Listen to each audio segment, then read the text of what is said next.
What's up guys, Houndish here, and today we're back with that juicy Destiny 2 and Joker's Wild news. That's right, so we've got some new info about Season of the Drifter, a few changes to progression, and a pretty cool clan rework coming in Season 6 that could certainly make clans pretty valuable. We'll talk about that in a moment, but we're going to speak about Hawkmoon. I've seen lots of questions about this weapon, and yes, it appears that it's probably coming back. I'll explain that in a moment, but we also have some news about exotic catalysts that'll be coming next season, 700 power, updates to economy, exclusive Crimson Days rewards, and a bunch of other stuff to round up in this video, guys. So if you enjoyed this one, as always, a rating below is very much appreciated. But now let's get straight into it. So first up, the biggest update that we've had since Forsaken, in terms of sandbox at least, has dropped this week. And as everyone knows, the last word is now back in Destiny 2, so there's been plenty of conversation about that, the quest to obtain it, and the weapon itself. And on the subject of the last word, Bungie said, "Many of you have earned this coveted reward and taken it for a spin in the Crucible. We've been following the conversation and have seen a lot of feedback concerning a difference in feel between Destiny 1 and Destiny 2,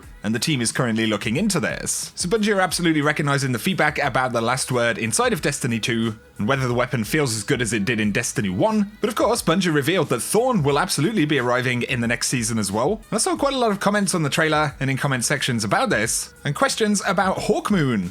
Now just to reiterate, because I think this one kind of flew a little bit under the radar, of course we learned about the last word, Thorn, even Thunderlord, and a bunch of other stuff in the game, via leaks from Anon the 9 a couple of months back. And one of the things that Anon said which didn't gain a ton of traction was this comment right here. So they said it's coming in Penumbra, and that was in reference to the rose as an exotic hand cannon, but Anon added, as well as another bird we love. So I'd take that as a pretty solid tease to the Hawkmoon, considering it looks like we're getting a suite of exotic hand cannons throughout the year. It definitely supports that possibility, and of course Anon, while they're not active right now, has been a very reliable source for Destiny information in the past few months. If Hawkmoon does indeed return though, it's going to be very interesting. Of course, the weapon featured the bonus Look in the Chamber, where one random bullet in the magazine causes considerable bonus damage. On top of this, 2 more random bullets in the magazine of Hawkmoon deal considerable bonus damage. And of course, the Look in the Chamber type bonus, where you randomly get an excessive amount of damage, enabling you to 2-tap in PvP for example, is something that Bungie did not bring forward into Destiny 2, and at least in the Year 1 sandbox, this is a bonus that didn't seem to really have a place in Destiny anymore. So I'm curious, what do you guys think? Do you think Hawkmoon would return with the classic Look in the Chamber bonus, or do you think it's something that Bungie would look to rework? Either way, I would be incredibly excited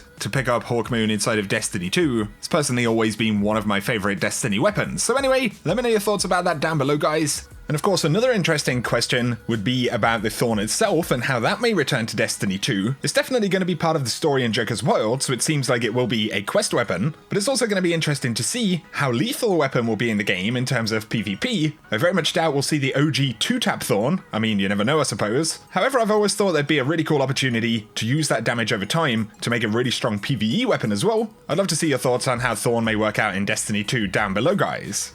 Before that final annual pass drop though, we're going to get Season of the Drifter. So let's break down a little bit of new information about this from Bungie. Of course, we'll be getting an upgrade to 700 power in the game for next season. And Bungie have already confirmed that we won't be able to carry powerful bounties over from previous seasons, so saving things like Iron Banner bounties won't be an effective way to power level quickly in the next season. On top of this though, they have now confirmed the plan for raid keys from Last Wish. So they say ethereal keys from Last Wish raid will have a maximum stack size of 5. If you currently have a stockpile, make sure you turn them in before the end of the season, as any keys over the cap of 5 will be removed. So that's absolutely something to bear in mind. Of course, we'll get the content of the Joker's Wild DLC, but separate to that, in Bungie's recent update, they break down some changes for clan progression in Season of the Drifter. So in terms of design goals, they want stronger clans, where players can make new friends in Destiny, and stronger incentive for clans to play with their clanmates. And of course right now we have bounties that require us to jump into things like Escalation Protocol or Gambit, but Bungie says starting in Season 6, we're returning the Destiny 2 launch system for gaining clan experience, so go play activities in the game and you will earn clan XP and level up your clan. As a result, daily clan bounties are no longer needed and have been removed from the game. On top of this though, in Season 6 there will be 3 weekly bounties that require playing with your clanmates to complete. There will always be 1 for PvE, 1 for a raid, and a PvP weekly bounty from Hawthorne. And they say these reward legendary gear and a big chunk of clan XP. But as the clan levels up in Season 6, the rewards that we'll get from the bounties will actually grow. So at rank 3, you'll earn mod components when completing weekly bounties, At rank 4, you'll earn enhancement cores when completing a weekly bounty, and at rank 6 your clan will unlock a 4th weekly bounty. So ultimately we'd be in a position where we could complete 4 weekly bounties, each of them rewarding enhancement cores. Of course we'll have to wait for the specifics and the numbers here, but hopefully, it'll be a few at least. However, on the whole, I think that these changes will probably be pretty positive for clans. I think anytime that you are playing with clan members, whatever the type of content you're doing, it'd be nice to be making progress to the clan, and of course we'll no longer have to pick up bounties and do very specific activities in order to make that happen outside of those new weekly bounties, which do have much better rewards, things like components, enhancement cores. So I feel like these sound like pretty positive changes. They'll make the experience generally smoother. So let me know your thoughts about this change down below, guys. Next though, let's talk about catalysts. This actually links to the clan change. So there will be a new perk for Season 6, and this is the Tier 5 perk. So on the clan staff, this perk will read, Crucible and Strike catalysts have an increased drop rate when you're playing with clanmates. So of course, any catalysts that are currently in the game will have much better chances of dropping, but Bungie also say on the subject of catalysts that they plan to release a few more from the Year 1 reserve during Season of the Drifter for us to chase. They won't be there on release day of Season 6, but keep your eyes on the patch notes for availability. So they don't specify exactly which catalysts we can expect to see, but firstly, there are the Faction Rally catalysts from Year 1. Bungie said that there will be new ways to earn those in Year 2, so it seems quite possible that those will be put into the rotation, but of course on top of this, we have other exotic catalysts that we've yet to obtain in the game. So that'll include the Soros Regime, as well as the Prospector, the Rat King, and the Hardlight catalysts. All of these have been in the database since Year 1, but have yet to drop, so it looks like we'll probably get those next season, but also from that wording, it doesn't necessarily sound like we're likely to get any new exotic catalysts, for the Year 2 stuff, although on that front we'll have to wait and see. Of course, also as we've broken down recently, Lars Bakken and Robbie Stevens gave a few insights as to what we can maybe expect in Season of the Drifter. On the Crucible Radio podcast, which I'll link below, Lars Bakken said he's looking forward to seeing how players react to the changes, and this is in reference to the new Gambit experience, and he also says, and how it differs from traditional Gambit. So there will very much be a brand new Gambit mode, and that's going to be somewhat different to the traditional experience as he says, but Lars also teased that there's some really exciting story stuff to do with the Drifter, and a couple of pieces of content in particular, where folks in playtests and at Bungie in general have been really excited by what they've seen. So for the most part, fairly teasy stuff right now, but of course, we're now in February, and with this season ending on the 4th of March, we can surely expect some juicy details about Joker's World fairly soon. So let me know your thoughts about those changes, guys. Anything you'd love to see next season, or in Joker's World in general. I think we're all pretty curious to see Destiny 2's next big content drop.